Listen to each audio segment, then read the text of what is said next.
Գյուրջան Կասկադ, հասանելի բնակարաններ 65 ամիս մարման ժամկետով։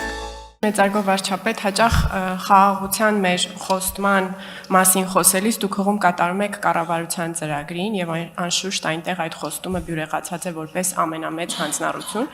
սակայն ես շատ լավ հիշում եմ 2021 թվականի մեր քարոզարշավը եւ այն երկու խոստումները, որոնք մենք մեր ժողովրդին տվել ենք, դրանցից մեկը իսկապես խաղաղության օրակարգն է եղել, այլ բան, որ կառավարության ծրագրում այդ խաղաղության օրակարգը արդեն առանց բայցերի էր, քարոզարշավի ժամանակ քաղաքացիների հետ շփումների արդյունքում, նաև ինչպես դուք եք շեշտում, քաղաքացիների կողմից այդ օրակարգը հավանության արժանացնելու ավելի նույնիսկ ձևավորելու տեսանկյունից մեր մյուս խոստումը,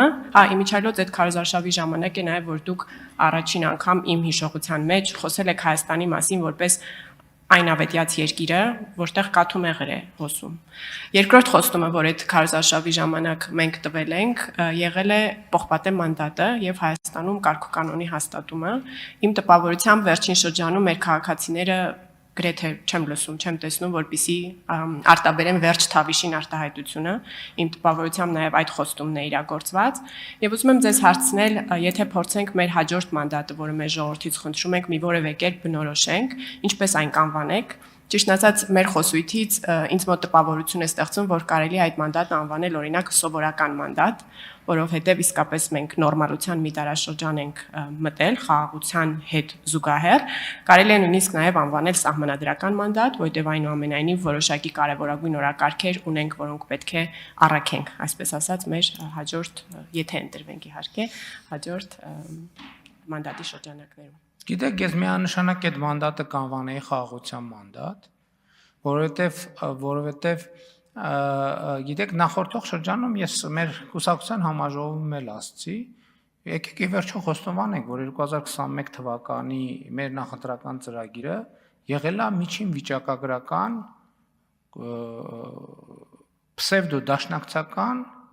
նախընտրական ծրագիր։ Եվ մենք այդ ծրագրով գնացել ենք ժողովրդի մոտ, եւ ժողովրդի ծրագիրը մի կողմ ա դրել, եւ մեզ ավանդել է ուրիշ օրակարգ։ Եվ մենք այստեղ նրբությունն են, որ մենք հենց ժողովրդից սերող քաղաքական մեծամասնություն ենք։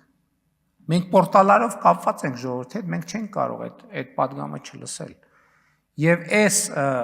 սոցիալ-հոգեբանական փոփոխությունը, որի մասին ես ասում եմ, դա ժողովուրդն արել, պատվիրել, մենք էլ իրականացրել ենք։ Եվ մենք այդ առաջիկա մանդատը, մենք մեր կարգախոսը տեր կանգնիր խաղաղությանը, եւ պետքա ժողովուրդը խաղաղության մանդատին տեր կանգնի եւ այն ի կատարում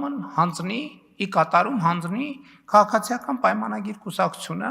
որովհետեւ տեսեք, ես նոր ինչ էինք խոսում, երբ որ կա խաղաղություն, մնացած թոշակն էլ կա, առողջության ապահովագրությունն էլ կա, պողպատե մանդատն էլ կա, իմիջիայլոց այդ բանը չի նկատվում այդ կապերը, որովհետեւ ելի եմ ասում, երբ որ էսկալացիոն տրամաբանություններ կա, այնուամենայնիվ առաջին, երկրորդ, երրորդ, չորրորդ, հինգերորդ, վեցերորդ տեղում օրակարգի այդ հարցերն են։ Այն մյուս հարցերը իրենց կարևորությունը խամրում է հասկանալիորեն եւ ընդունելիորեն, որովհետեւ առավել եւս այն պայմաններով, երբ որ հազար ու մի ներքին եւ արտաքին կապեր կան, որոնք ինչ որ ազդեցություններ կարող են ընդհանուր իրադրության վրա ունենալ։ Խաղաղությունը ամեն ինչ է եւ խաղաղությունը սովորական դարձնելու մանդատն է այդ մանդատը, որ մենք հաջորդ հնգամյա շրջանում արդեն իհարկե սկզբի հատվածում մենք գործողություններ կունենանք անելու, ինչի մասին խոսեցի, խաղաղության համաձայնագիրը ստորագրել, վավերացնել, թրիփ նախագծի իրագործում եւ այլն, եւ մենք պետքա 27-28 թվականների կեսին արդեն խաղաղությունը լինի այնքան սովորական, ինչքան որ դրանով իրենով այլևս ոչ մեկի չզարմացնես։ Ինչպես հիմա Հայաստանում այլևս հեսա մենք հիմա 3 ամիս է անցել, մենք էլ ենք զարմանում, բոլորն էլ զարմացած են առողջության ապահովագրությունից։ Հեսա կտեսնեք, որ օգոստոսին դրանով արդեն ոչ մեկի չես զարմացնի։ Հեսա կտեսնեք, որ օգոստոսին սեպտեմբերին ուրիշ խնդիրի հայտ կգա։ Արդեն իհայտ կգա, որ այս մի դետալը այնքան էլ լավ չի աշխատում, պետք է այս դետալը լավ արկել, այն մի դետալը, այն մի դետալը, այն մի դետալը, այն մի դետալը։ Հիմա առաջիկա մանդատը միանշանակ պետք է լինի խաղաղության մանդատը, խաղաղությունը սովորական դարձնելու մանդատը եւ խաղաղությունը ինստիտուցիոնալ դարձնելու մանդատը եւ կարծում եմ, որ ամենակարևորը դա է։ Ու այս տանիքի ներքո եւ ջրի հարցը, եւ սոցիալական հարցը, եւ մնացած ենթակառուցվածքների հարցը իհարկե կլուծվի։ Պարոն վարչապետ, իսկ սահմանադրության վերաբերյալ ինչ նորություն ունեք մեզ հետ կիսելու։ Ես կարծում եմ, որ մեր գործող սահմանադրությունը ի թիվս լեգիտիմության խնդրից եւ բազում այլ խնդիրներից ունի մի այլ մեծ թերություն, մեծ համառություն է պահանջվում այն սկզբից մինչև վերջ կարդալու համար։ Ես անկեղծորեն կաջակցեի այնպիսի մի սահմանադրության տեքստին կկարողանայի աջակցել, որը նաեւ այնքան կարճ է, որ մենք կարող ենք հույս ունենալ, որ մեր քաղաքացիների մի որոշակի տոկոս, մեծ տոկոս այն սկզբից մինչև վերջ կարող է ընթերցել։ Նկատի ունեմ ժամանակի դիտանկյունից, խրթյունության դիտանկյունից, իրավագիտական տերմինաբանության եւ ծանրաբեռնվածության եւ կարծում եմ, որ ինչպես նշել ենք, շատ կարեւոր է, որպեսզի մենք ընտրությունների գնանք այդ տեքստի հրապարակված լինելու պայմաններում, որպեսզի մարդիկ նաեւ մեր հետագա պլանների մասին իմանան։ Շնորհակալ։ Գիտեք, սահմանադրության հետ կապված ես երեք արտահայտվել եմ մասնավորապես նախորդ 5 տարվա հետ կապված մի խնդրեմ կա, որի վերաբերյալ մենք դեռ շատ լուրջ դիսկոմֆորտ ունենք, այդ արդարությունը եւ արդարադատությունը։ Որովհետեւ այո, մենք պետք է ընդունենք, ես էլ անկեղծ ասեմ, եւ մենք բոլորս էլ շատ հաճախ Հայաստանում անարդարության եւ անարդարադատության զգացում ունենում ենք, բայց այստեղ խնդիրը հետեւյալն է, մի X պահի մենք գալիս ենք պատասխան անհրաժեշտության առաջ ենք կանգնում պատասխանելու մի հարցին, իսկ ի՞նչ է արդարությունը։ Իսկ ի՞նչ է արդարադատությունը, ո՞րն է արդարությունը եւ ո՞րն է արդարադատությունը։ Իմ պատասխանը այդ հարցին միանշանակ է եւ աներկբա։ Արդարությունը եւ արդարադատությունը համապատասխանությունն է սահմանադրությանը եւ սահմանադրությունից բխող օրենքներին։ Եվ թվում է, թե ամեն ինչ ճիշտ է։ Այստեղ մի ուրիշ խնդիր կա, որ երբ որ սահմանադրությունը ժողովրդի կողմից ընդունված չի, ցանկացած գործողություն ընկալվում է որպես անարդարություն։ Եվ ընդհակառակը, երբ որ սահմանադրությունը ժողովրդի կողմից ընդունված է,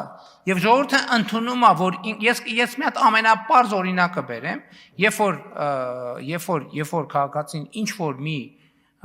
զանցանքի համար տուգանվում է, դա միշտ նյարդ է առաջացնում։